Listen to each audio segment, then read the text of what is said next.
저희가 함께 파헤쳐볼 자료는요. 트럼프 행정부, 연방정부 이야기입니다. 네, 특히 CIA의 변화, 그리고 여기에 일론 머스크가 어떻게 엮였는지에 대한 뉴스 기록들이죠. 맞습니다. 당시 정부 효율화라는 큰 목표 아래서 어떤 일들이 있었는지, 그리고 CIA 인력이나 전략은 또 어떻게 바뀌었는지. 네, 또 머스크의 등장이 일으킨 파장까지 핵심만 딱 뽑아서 살펴보겠습니다. 좋습니다.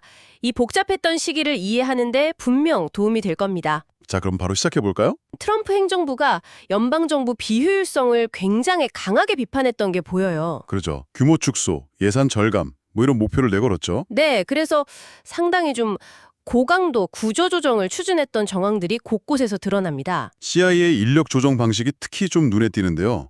조기 퇴직을 권하면서 8개월치 급여를 준다. 네, 굉장히 파격적인 조건이었죠. 근데 그러면서 신규 채용은 또 완전히 막아버렸어요. 이건 그냥 사람 줄이는 것 이상으로 보이는데요. 맞습니다. 이 조치가 당시 행정부 기조에 좀 비판적인 목소리를 내던 직원들, 그런 사람들을 조직 밖으로 내보내려는 계산된 움직임일 수 있다, 이렇게 분석하더라고요. 아, 일종의 정치적 정리 같은 걸로 볼 수도 있다는 거군요. 네, 그럴 여지가 있죠. 합격 통보까지 받은 사람들 채용을 동결시킨 걸 보면 정부 축소 의지가 정말 강했구나 싶어요. 이게 CIA만의 일은 아니었네요. 국제개발처 USAID 같은 경우는 무려 2,000개 직책을 없애고 네, 그쵸. 극소수 인력만 남기고 국무부에 통합하려 했으니까요. 와, 정말 대대적인 계획이었네요. 그렇습니다. 심지어 내무부나 에너지부 같은 데서는 근무 1년 안 된 수습 직원들 수천 명을 해고하는 일도 있었고요. 아, 그 방식도 논란이 많았죠. 사전 녹화된 영상으로 통보하고 30분 안에 나가라고 했다는. 네, 맞아요.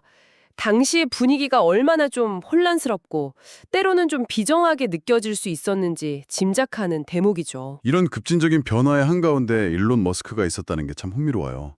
정부 효율부 수장이라니. 그렇죠. 좀 생소한 직책인데 이걸 맡아서 연방 공무원들에게 최근 업무 성과 요약해서 내라 이렇게 요구했죠. 정말 기업에서나 할 법한 방식인데요. 한 230명한테요. 네, 정확히는 최근 처리한 주요 업무 5가지 보고하라고 했고 안 내면 사실상 사직으로 간주하겠다 이런 강한 압박까지. 구조조정 효율성을 높이려면 기초 데이터가 필요하다 이런 차원이었겠지만 방식 자체가 워낙 이례적이었습니다. 역시나 정보기관들 반발이 거셌군요.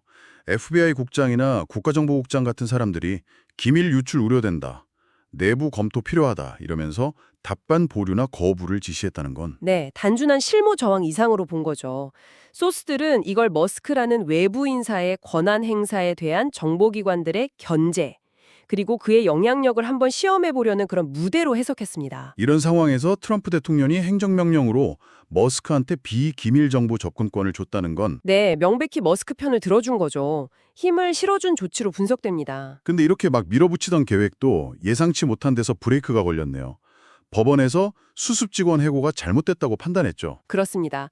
샌프란시스코 연방법원에서 인사관리처 OPM이 그 직원들을 해고할 법적 권한이 부족하다 이렇게 본 거예요. 네, 이 판결 때문에 머스크가 주도하던 정보 효율화, 인력 감축 계획에 상당한 차질이 생긴 거죠. 중요한 변수였어요. 이런 내부적인 혼란 와중에도 CIA는 또 다른 방향으로 움직이고 있었어요. 맞아요. 존 레클리프 국장 체제 하에서 정보 수집 전략에 큰 변화를 줬습니다.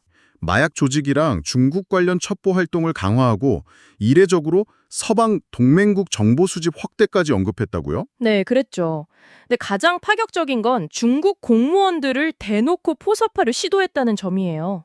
유튜브나 텔레그램 같은 걸 이용해서요. 당신의 운명은 당신 손에 달렸다 이런 메시지랑 안전하게 정보 주는 방법 안내까지 진짜 영화 같아요. 네, 경제, 안보, 기술 분야 종사자들을 딱 특정해서요. 과거에 중국 내 CIA 정보망이 크게 무너진 적이 있었잖아요. 네, 그랬죠. 그걸 생각하면 이건 완전히 새로운 접근법 시도라고 볼 수 있습니다. 중국을 최대 위협으로 보고 뭔가 창의적 대응을 하려 했던 레클리프 국장의 의지가 반영된 걸까요? 그렇게 해석하는 시각이 많습니다. 내부적으로는 구조조정 때문에 시끄러웠지만 외부 위협 대응 방식은 오히려 더 공세적으로 바뀐 거죠. 오늘 살펴본 이 자료들, 트럼프 행정부의 야심찬 정부 개혁 시도부터 시작해서 네, 그 과정에서 불거진 일론 머스크와의 충돌, 또 법원의 개입, 그리고 CIA의 독자적인 전략 변화까지 정말 여러 겹의 이야기가 얽혀 있네요. 그렇죠. 효율성을 앞세운 민간 기업식 접근법이 공공 영역, 특히 민감한 정보기관과 만났을 때 얼마나 복잡한 결과로 이어질 수 있는지 좀 생생하게 보여주는 사례였습니다.